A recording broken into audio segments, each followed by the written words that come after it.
اللہ رب العالمین کے سارے مہینے مبارک ہیں۔ اللہ رب العالمین نے کائنات میں جس کو تخلیق کیا ہے اس کو تخلیق کرنے کا کوئی نہ کوئی مقصد ضرور ہے۔ اللہ نے کسی کو بیکار بے فائدہ تخلیق نہیں فرمایا، یہاں تک کہ زمین پر رینگنے والا جو جانور چونٹی ہے اللہ نے اس کو بھی بے مقصد نہیں بنایا۔ خالق کائنات نے تمام مخلوقات کو یہاں تک کہ زمین و آسمان کے درمیان جو کچھ ہے اور وقت تخلیق کیا، سورج چاند ستارے بنائے، رب نے جو کچھ بھی تخلیق کیا ہے اللہ نے کسی کو بیکار اور بے فائدہ نہیں بنایا، بلکہ ہر ایک چیز کو رب کریم نے بامقصد تخلیق فرمایا ہے۔ ان میں سے ایک تخلیق حضرت انسان کی ہے کہ اللہ رب العالمین نے حضرت انسان کو ایک نطفے سے پیدا کیا جو 40 دن کے بعد گوشت کا لوتھڑا بن گیا، اور پھر 40 دن کے بعد اللہ رب العالمین نے اس میں ہڈیاں پیدا فرما دیں اور اس کا ایک ڈھانچہ بن گیا، سٹرکچر بنا۔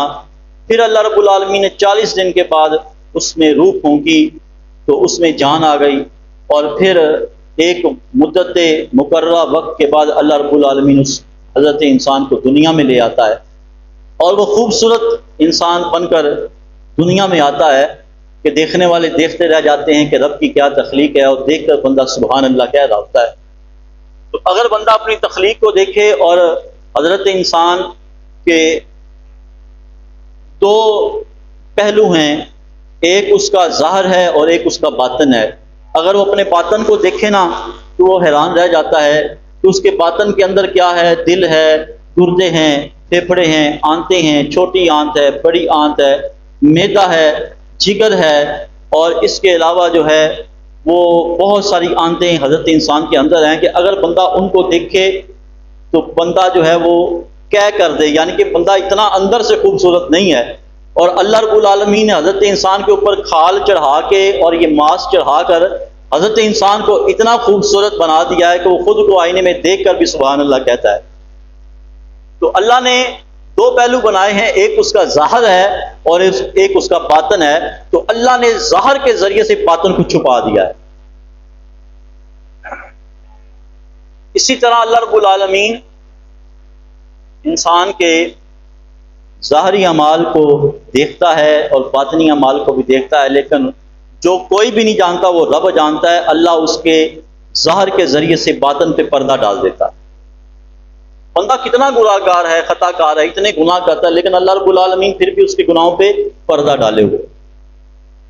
تو رب کائنات میں کچھ بھی بیکار پیدا نہیں کیا، جس کو بھی پیدا کیا، تخلیق کیا، سورج بنایا تو بمقصد بنایا، ستارے بنائے تو بمقصد بنائے، آسمان کو بنایا تو مقصد کے تحت بنایا، رب کائنات نے زمین کو بنایا تو مقصد کے تحت بنایا، چوپاؤں کو بنایا تو مقصد کے تحت بنایا، جانوروں کو بنایا تو مقصد کے تحت بنایا، نباتات کو بنایا تو اس کا بھی ایک مقصد ہے۔ اللہ رب العالمین نے حضرت انسان کو پیدا کیا تو مقصد کے تحت پیدا کیا ہے۔ جب سوال کیا گیا یا اللہ حضرت انسان کا کیا مقصد ہے، تو جواب ملتا ہے وما خلقت الجن والانس الا لیعبدون، میں نے انسان کو تو اس لیے تخلیق کیا ہے کہ وہ میری عبادت کرے، میری بندگی کو اختیار کرے۔ حضرت انسان کا یہ مقصد ہے۔